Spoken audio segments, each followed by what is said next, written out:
want to start out, you know, I've lived out on that ranch since 1985, and back in the old days, we'd see an occasional one or two Mexican peasants come in, come by, knock on the, ring the doorbell, ask for, you know, a job or see if we had any work, and ask for water, food. We'd give them food and water and tell them to go on the way, go to the next ranch up, they may have something. And then it started accelerating. The numbers started accelerating over the years during the 80s. To the point that in the 90s, I mean, it was just overwhelming traffic. During the Clinton administration, it was just unbelievable. And we started finding these backpacks. One particular instance back in '91, I found a batch of backpacks right there by the highway where they got picked up. There were 27 backpacks, and all of them had Chinese writing on them. Chinese documents inside of them. And then later on in the 90s, we had a fence cut.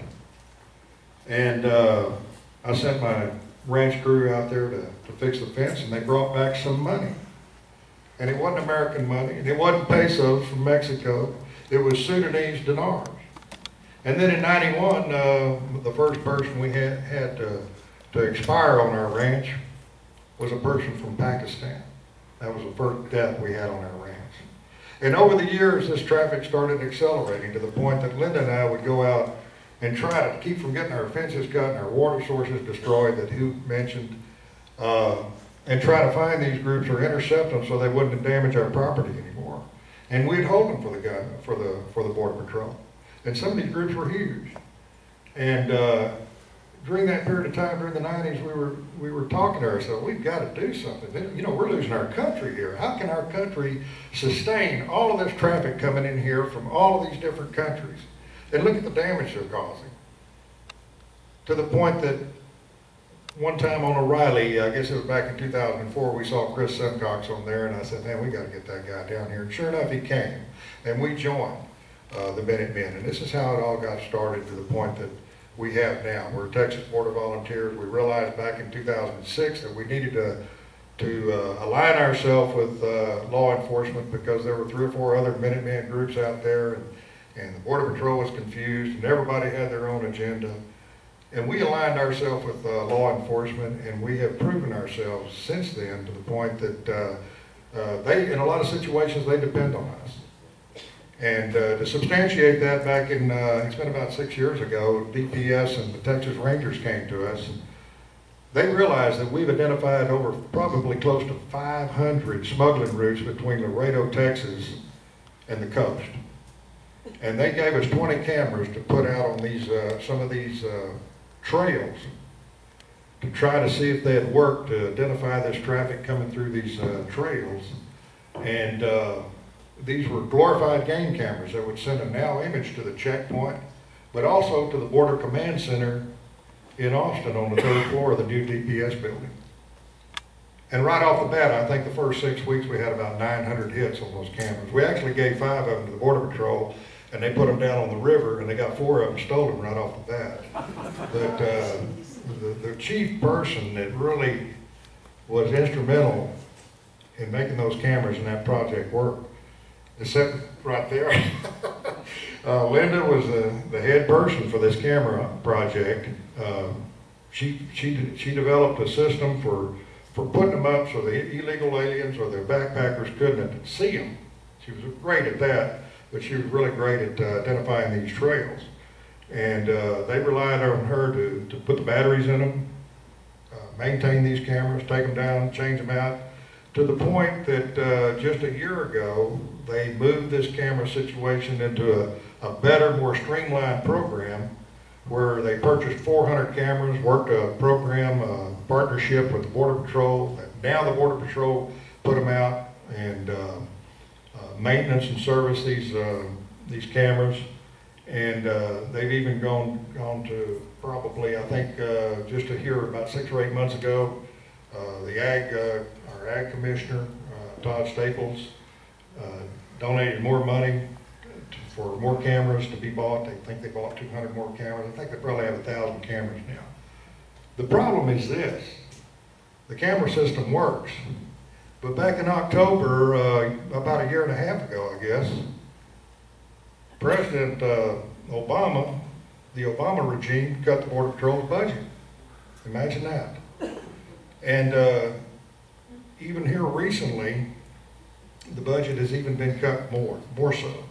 They cut their gasoline. We don't see Omaha anymore, the Border Patrol helicopter. That dried up about 5 or 6 months ago. They cut their hours to fly.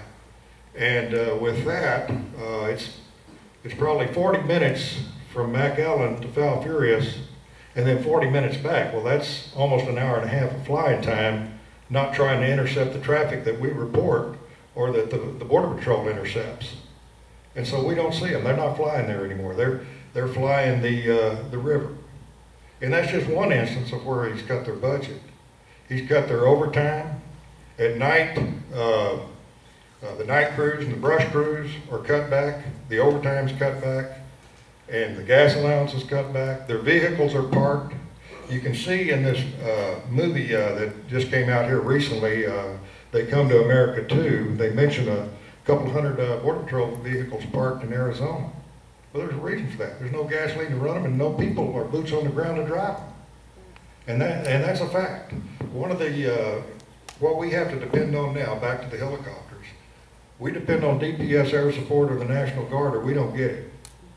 And with the fact that their gasoline's been cut back, their vehicles are parked, their overtime has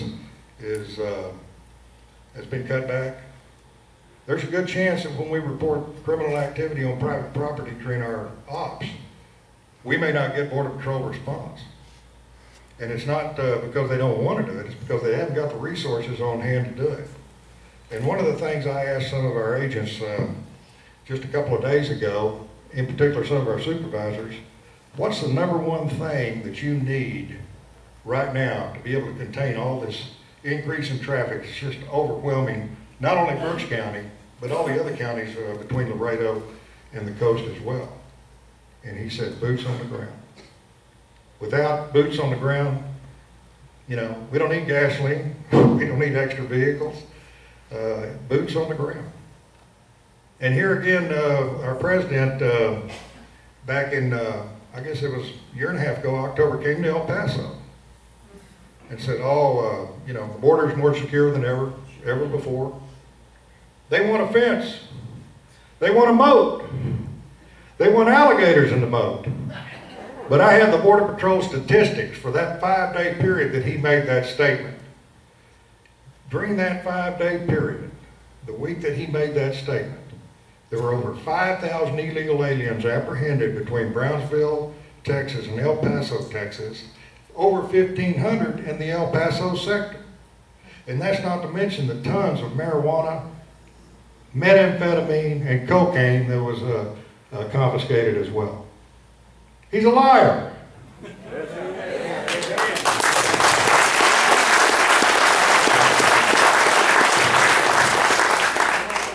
I don't understand it. You know, who just mentioned the numbers?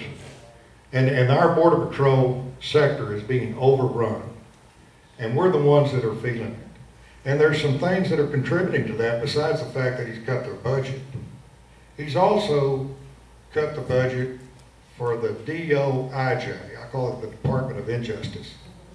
The prosecutors in Corpus Christi cannot prosecute these checkpoint cases or the cases that we catch out on this private property, the backpackers or the drug dealers.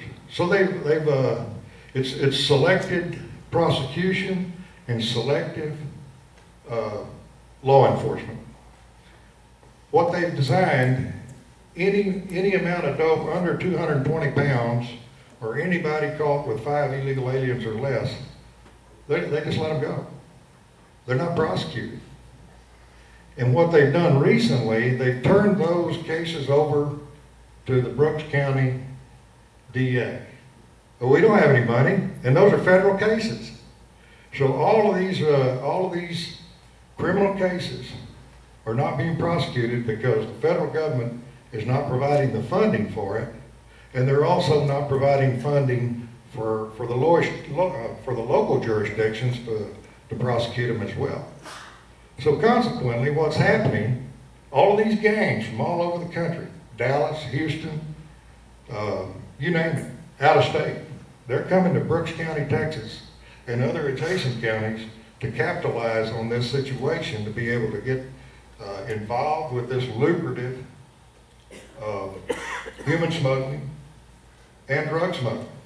And Linda can vouch for that. She'll talk about that in a minute. It's a disaster. And we're the ones that are paying the price. We're the ones out there living on private property, trying to make a living, trying to live the American dream, and we live in harm's way every day. We don't walk out the door without a firearm or a cell phone, and we never turn our back on a tree. I'm going to tell you, that's the way we have to live. It's every day, every night. A lot of our friends that are our neighbors, a lot of my clients have left. They've left the ranch. They've moved to San Antonio, Corpus Christi. A lot of them have put their ranches up for sale. But the real estate agents down there that are selling those ranches know those ranches are heavily impacted by smuggling, and the word gets out, they can't sell their property. We have some friends that have a ranch south of our house, 12 miles south of us. They've been trying to sell their ranch for 2 or 3 years for this very reason, because they have smugglers every day, every night. And the element of danger is 24/7. And they've moved to Colorado, and they're still trying to sell that ranch. They'll never be able to sell it. You saw the fence damage. The ranchers on US 281, that particular fence right there was an 8-foot deer-proof fence. That rancher fixed it, and 3 days later it looked just like it did in that picture right there. That ranch is south of the checkpoint, and 2 or 3 Suburbans with the seats taken out, loaded with 20 illegals in each Suburban, will come up a mile south of that checkpoint, make a U-turn and head south, and all those people will jump out of that vehicle and go over that fence at one time, all at the same time. Push that high fence down to ankle level or knee level. This is what we're faced with. Not to mention the challenges of confronting these people on your property. And by the time they get to our ranch, they know they're home free. They're past the checkpoint. They're past the drop-off zone. They're in the pickup zone. And they're very combative, and they're going to fight to keep from having to be caught. And it's a big, big risk for us to live there. Our closest neighbor is 7 miles away. Linda's out there 75% of the time by herself. And it's dangerous, and it's getting worse. And it's getting worse because Washington, D.C. won't do anything about it. And I promise you, any of those 8 senators have not been to Brooks County, Texas. They haven't even been to South Texas to see what's really happening. John Cornyn, our senator, was there 2 weeks ago. It's the first time he's been there in a long time. And we showed him these pictures, most of these pictures right here, a lot of them, he saw them. He wants us to send him these pictures. But our Senator Ted Cruz is the guy.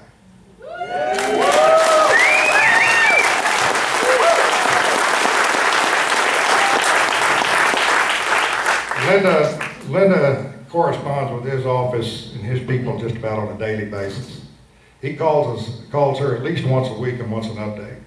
And just last week she spent a couple of days sending pictures to him to be able to shoot this business down. I mean, these guys are sellouts. They've sold us out. And let me tell you right here, I've been watching this for decades, and it's getting worse and worse. The numbers, who mentioned the numbers? Over 14,000 the first 5 months of this year compared to 13,000 the whole 12 months of last year. And there's over 500, and these agents on the ground will acknowledge this to us. There's over 500 a night, a 24-hour period coming through Brooks County, Texas. And that county is only about 30 miles wide. So do the math, that's, 15,000 a month, 180,000 a year, and I really think there's probably more than that. And our county happens to be it's not a border county, it's a county, one county up. Just about every county that's one county up that has a Border Patrol checkpoint in it has to do with federal crimes, all this traffic coming around there through all this private property, destroying the property, threatening the people that live out in these rural communities. And the federal government doesn't give us a penny. We have 5 deputies that patrol over 1,000 square miles in Brooks County, Texas. You call 911 and you live 40 miles out, you're not going to get a response. We got any one given 8-hour shift, we have 1 deputy on. So we're on our own. We're on our own out there. And half the time, the Border Patrol can't respond, and it's getting worse because of the budget cuts that I just mentioned. I'm fixing to turn it over to Linda. She's going to give you some perspective about the things that she has to do to maintain sanity and live out there. And I'm really lucky because she's hung in there hard and tough. But there's a lot of women that live out on these ranches that force their husbands and families to move. And who can blame them? We have friends who have been threatened. Cartel guys call them up and say, listen, if you call the Border Patrol when you see traffic on your ranch, we're going to come back and kill you. What are you going to do? Who's going to protect you? You think these guys from Washington are going to protect you? I don't think so. We're on our own. And someday, everybody here will be on your own. It's time to stand up. And you can start at the local level, go on to the state level. And let me tell you, state politics, there's a threat here. I have some of these Republican representatives and statesmen here in Texas say, it's only a matter of time before these guys want to turn Texas into California. And California's gone. California's gone. And we have got to stay focused. Tell your friends, tell your neighbors. Get the right people in at the state level and then the national level. And maybe we'll have a chance.